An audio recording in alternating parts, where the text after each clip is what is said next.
Hello, my name is Michael O'Keefe, aka The Movie Wizard. If you enjoy this interview and want to hear more top-notch film industry conversations, please press the thumbs up, subscribe to this channel, and hit the bell to stay in the know. Okay, hello, Evan Jackson Leong. What are your favorite things about your movie Snakehead? What are my favorite things? That's a good question. Thank you. I think first things go first, I'm a very visual person and I love the visuals of this movie, right? My cinematographer, Ray Huang, was just, he took it to new levels with what we were able to see with the resources that we had. And it made Chinatown in a way that I never got to see, and this is how I wanted to see it, in a very poetic, dark sort of perspective. The other thing I see in this film is all the effort that everyone gave to us. I mean, the community was truly behind this film in Chinatown. I mean, we're shooting in locations that you just can't rent, you can't buy because, of it's just store owners and friends that I know that were like, hey, okay, you could shoot in my basement, you could do this, you could shoot there, that you could probably never get the permits to do, or they just would not allow it, and all the efforts, right? I mean, everything on screen is basically not really, paid for or gotten for free by, just the goodwill and the passion of the community. So, I think of that. That's what I really, when I see the film, the visuals and how much people are going, and then, obviously my actors, just incredible performances by all of them. Awesome. Those are a lot of good things. Those are a lot of, great things. You have a lot of things to point to. So definitely not a lukewarm response for you. I have a lot to thank. I have lots to be thankful for with this movie. Of course. So what emotions do you have knowing that this is your first feature, correct? How do you feel that your first feature made it to TIFF? How does that feel? Oh, blows my mind. I talked to my producer today, and we're here. He was here in the hotel room. Like, this is unbelievable that we are here. This film truly, it went through some really dark times. I mean, we've had early cuts, and really just bad focus screens, and just, it's a point where it's like, I don't know what we're gonna do with this movie, right? I always believed there was an audience for it. I just didn't know how to get to it. So it was truly one of those things where, you think you're riding real high, you think you're gonna make it, and then there's this period of just like, nobody cares. We're getting rejection from film festivals, we're getting rejections from everywhere, and then this pandemic hits, like, maybe we just put it on YouTube, right? Yeah. But I think timing was perfect for us, right? I mean, this era of this inclusion and Shang-Chi and all these other sort of things for Asians, American perspective and diversity initiatives just really helped us. I mean, and I'll take it because I've been in this 20 years and we've never had our initiative moment, and this is it. So that's exciting. That is awesome. That's great. And it was rocky, but it all worked out. Or it's looking. Yeah. Cool, man. So tell me about your cast and how they're able to deliver your vision. I mean, incredible cast, right? I mean, these are seasoned actors that have so much ability, so much talent. And yet, we don't really seen Jade. We haven't really seen Sung, and we haven't seen Suya, right? Because there's just no roles, right? There's just no roles for them to play these kind of characters. I mean, I think Suya's played a massage parlor girl like 3 or 4 times in short films and things like that, right? And I think that's like homage, like, okay, let's take that stereotype and let's break that. We gotta set it up because that's what people know, and then they try to break that. She was absolutely incredible. I mean, she was more incredible than what I expected a character for her to be like. Jade's just so solid. I mean, been in the game for way before when I was born. I mean, she's been acting for so long, and this is she's like, I'm the most busy I've ever been right now. And I think that's a testament to, just the industry, right? The opportunities that are out there. Yet, her talent and her skill is right there. I mean, run with the best.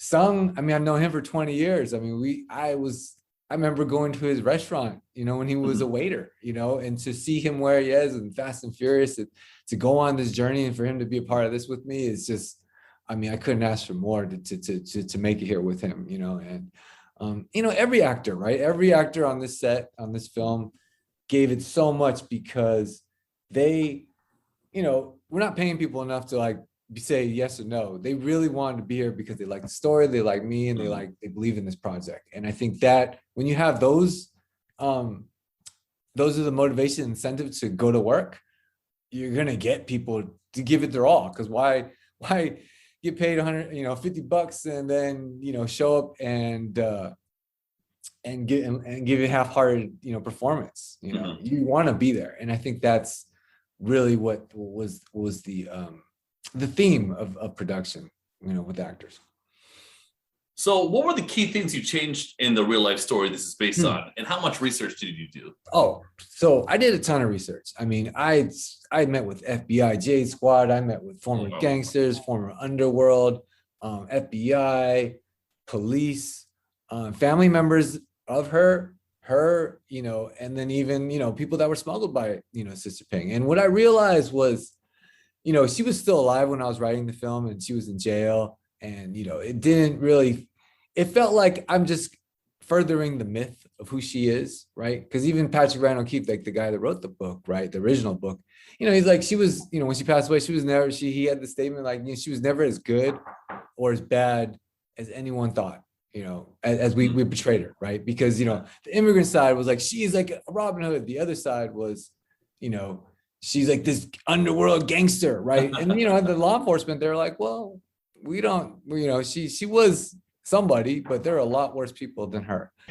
Yeah, so I wanted to, so what I did was, there were two things, right? One was that I didn't feel justified in telling her exact story, because it just didn't feel like right. And, and I wanted to make, initially I made this movie, I grew up on Godfather, I grew up on Scarface, right? And none of those are based off of a true person. They're all based off of a culmination of many different stories and shed light into it.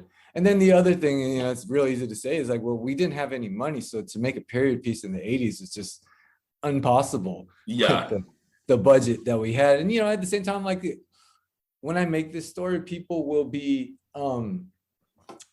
grounded in some truth, right? Because an underworld gangster woman boss, like, I know that they exist, but it might be hard to swallow if there wasn't something that actually happened, and I always thought about that, because, I mean, it just, when, all of a sudden when Selma Hayek's this, cocaine boss, you're like, I don't know, it's a little bit, cheesy, but at the same time, I'm like, well, this is based off something that's really true. And no offense to Selma Hayek or anything, but, it's based off something true. It allows the viewer to believe in a little more truth in the world that we're seeing, especially because, we don't really see Asian gangster films. So obviously right out the gate, it's going to feel different. True. Well, let's talk about that, because I'm a big fan of like Triad and Yakuza movies. Oh, I am a huge fan of Young and Dangerous and all Japanese Triad movies.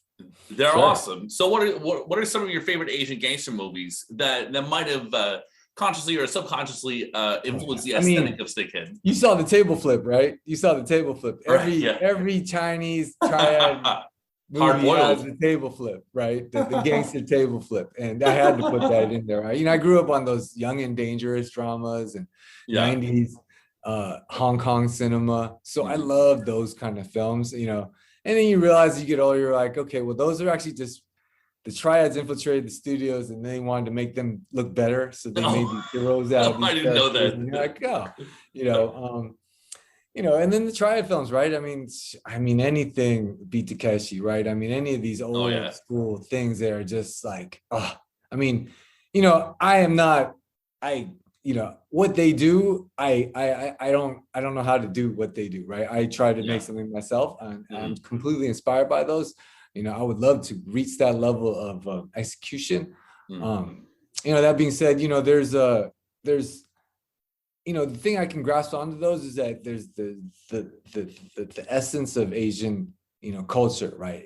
There's subtleties there that, that aren't really portrayed when you see a white director and a white writer write an Asian gangster film. And my goal was to try to incorporate those into what I do and what I'm doing, right? And I think that's what, you have, I think a lot of the best Yakuza films is like 3 words are said and the hands chopped off, right? And I think, the execution, the subtleties of the era, I tried to explore that, but it was, it's something that I'm like, okay, I need a little bit more plot. I need a little bit of story, and again, as a first-time filmmaker, you're trying to really figure out your voice. And I think that's what I was trying to figure out. Do you feel like your documentary filmmaking background helped?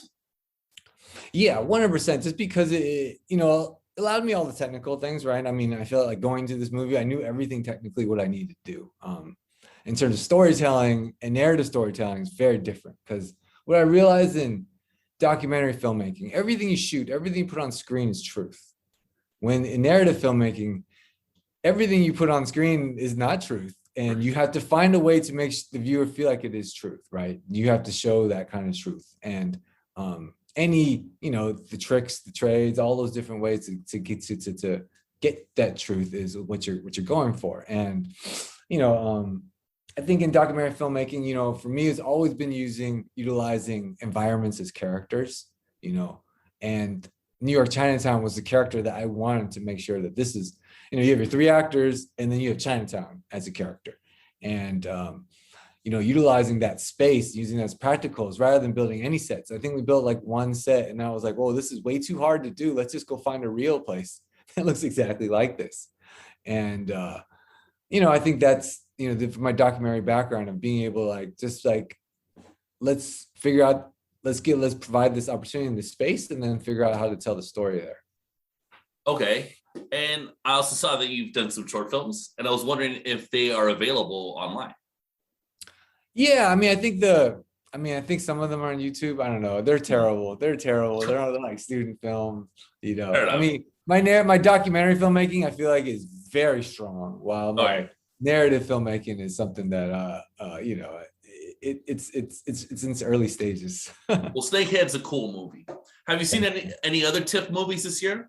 I haven't seen any of them yet. I just got here yesterday, so I'm looking forward to seeing them online. Yeah, nice. You have any recommendations? Oh boy, do I ever. I've seen like 20 movies. You got to see Titan if you can. Okay. And it's called Sundown. It's with Tim Roth. I'm not sure if it's still available. Tim Roth. All right. But it's like Tim Roth, and he just is like a rich guy who just abandons his family on a trip to Acapulco just to be hammered on the beach. It's so unnecessarily mean, but like sort of amazing. I don't know. That was interesting. Anyways. Cool. I'll check that one out. That sounds like fun. It's a good one. Yeah. Evan, thanks for your time. I really appreciate Snakehead and talking to you today. Is there a final word about Snakehead you'd like to end the interview with? No, I don't think there's any words. I mean, I think it's an unbelievable moment for me to have to experience this, to even be talking to you, because I didn't think this film, we had no expectations were not to hear. And so this is really amazing. Okay, well, good luck in the future with everything. Thank you, Mike.